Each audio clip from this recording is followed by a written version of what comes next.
To me, Global Reach Out is inspiring. It's connecting with God, reaching out to the world, and impacting life. The stories that shared is so personal and it deeply impacted me. Global Reach Out to me is reach out to the truth. Connecting hearts, connecting lives. You're listening to Global Reach Out. Hi there. I am Dr. Gilbert Suhu, welcoming you back for the 6th episode of our series of talks on the topic, My Work, Career, and Vocation. Previously, I explained our vocation in terms of showing common grace for the common good. We mirror the Creator who is characterized by benevolence and graciousness in showering humanity with common grace, the beauty all around us in nature to enjoy, the functional infrastructure of our cities and towns, and our mental and emotional pleasure in the creativity of artists, writers, playwrights, inventors, engineers, scientists, and others. For example, I am dedicated inventor of the microwave that cuts down cooking time greatly. This convenience is a literal lifesaver for me, returning home after a long, tiring day at the office, and I'm hungry. I can't wait for the meal to be ready using traditional cooking methods. I need to eat now or starve. Also, last time I reviewed Jesus' parable of the Good Samaritan in responding to the question, who is my neighbor? Essentially, Jesus defined neighbor as anyone inside or outside our circle of loved ones and community. It can include someone for whom we may have to overcome a natural aversion or prejudice toward. It can be a stranger locally or globally. Living in the era of globalization, we could potentially bless someone living in another part of the world. This very broad scope makes anyone a possible candidate to benefit from our kindness. Again, as I mentioned before, it's not an open-ended, unlimited enterprise. It takes stock of our abilities and personal resources. We don't go beyond our limits, but stay within them, mindful that we still have responsibilities to care for ourselves and our loved ones. We also need to be aware of the needs around us and discern for which needs we may try to meet. That implies that we're not so overly focused on ourselves that we miss opportunities to help others, that we remain vigilant, even looking preemptively for possibilities. We stay alert and responsive. We don't worry about accruing recognition or reward. Someone benefiting from our good deed is sufficient reward for us. Recently, I read about the actor Keanu Reeves, star of the Matrix trilogy. As the story goes, while filming a movie, he overheard two costume assistants talking. One expressed her fear of losing her house because she could not pay $20,000. That very day, Keanu deposited the necessary amount in the woman's bank account. He also contributed larger sums to hospitals. He goes about doing good quietly without fanfare. He has the reputation of being a nice guy.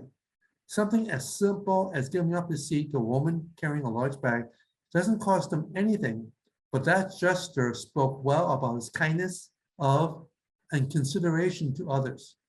True, Keanu is wealthy and can afford to help in ways most of us cannot copy, but his so-called small gestures of kindness demonstrate that any of us can do likewise. What is within our means to do so? Keanu expects nothing in return. He's only interested in doing good for others. This is something we should strive to do. But is doing good for others part of our DNA? Is it second nature?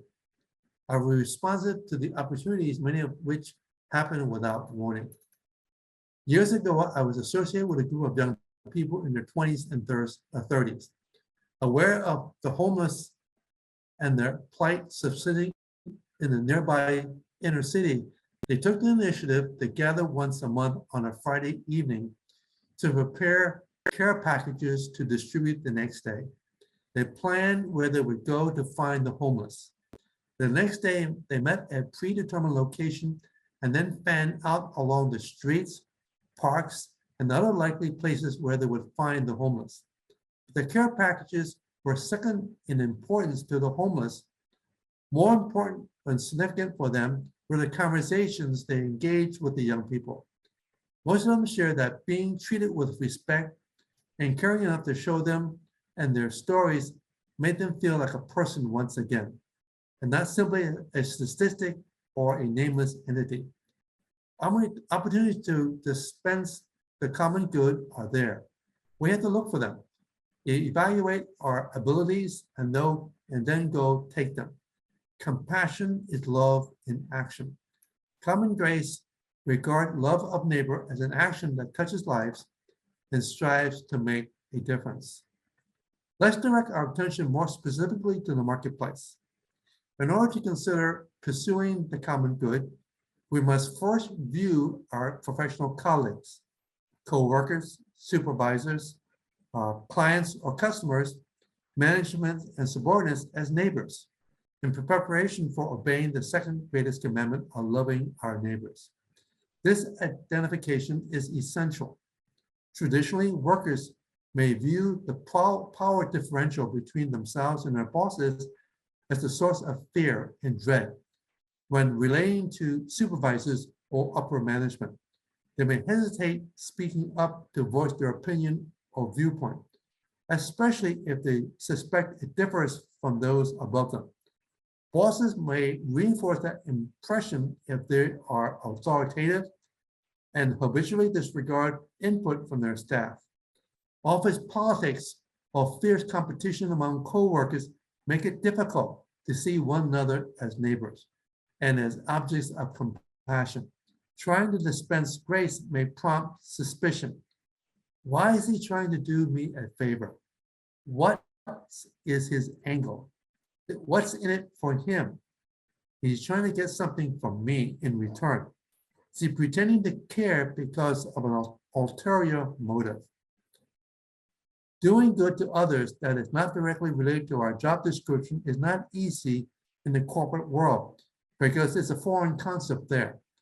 Acting as professionals, trying to satisfy our KPIs, striving mightily to meet deadlines and to stay within budget may spawn a cutthroat culture, especially with task-oriented and even unscrupulous management. The bottom line is a non-negotiable. We are not paid to be kind. Bosses may view employees with disdain. Employees may not be treated humanely, or at least they themselves feel that way. The pressure to remain productive can discourage workers to show care. They have to mobilize all their time and energy to meet management expectations. Where would they find the time and energy to help a colleague? Would that not dilute their own work progress? It seems counterintuitive. All of these discouraging factors make our vocation of seeking the common good of others within our work world very challenging and even seemingly impossible. Is this vocation realistic or merely fantasy? Like a wonderful picture framed and hanging on the wall. Nice to look at, but not very practical. Maybe we should just focus on not marketplace related opportunities like helping the homeless, a sick relative or friend, orphans in developing countries. No one will begrudge us these avenues of compassion. They're safe, and we have total say on the matter. But can we afford to ignore or circumvent the work world with regard to implementing our vocation? The fact that perhaps 25% or more of our waking hours each week are spent at work, including commute time, which can be significant for some of us, compels us to reconsider our stewardship in that area. If we fail to incorporate a vocation at the office, how can we, in all sincerity, claim to be faithful? For those of us who believe in God, who has entrusted his calling to us, we are mindful of giving account to him someday. Our conscience will trouble us, not to mention coming before our divine judge. The underlying truth for the above centers on the fact that life cannot be compartmentalized into certain areas critical to our vocation and other areas being exempt. Earlier, we stated that vocation encompasses all of life. We are not divided into different people, being one person in one area, another person in another area, and a different person and yet a third area. We are one and the same person in each and every area of life. If we pursue the common good, we must pursue it in all areas of life. Otherwise, our integrity would be compromised. Thus, we must find a way to pursue it in the marketplace. Whereas we have no guarantees of successfully doing so, we have to try. The outreach traits we need are wisdom and discernment. We need the discernment to recognize an opportunity when it arises or anticipate an opportunity that may occur or even create opportunities ourselves. Wisdom enables us to decide how best to distribute common grace. But even these attributes cannot ensure definite success. Try as we might still fail to deliver. The only thing we can do is to make the attempt with the best of intentions. And should we fail, there would be no shame. We are still true to our vocation. Circumstances may lie beyond our control. It is not typical of life in general. We're responsible only for our part and fulfill it to the best of our ability. One excellent practice by some companies features mentors or coaches, namely senior managers, to set aside time from their schedule to meet with junior staff and recognizing the potential value of promising younger workers and investing in them.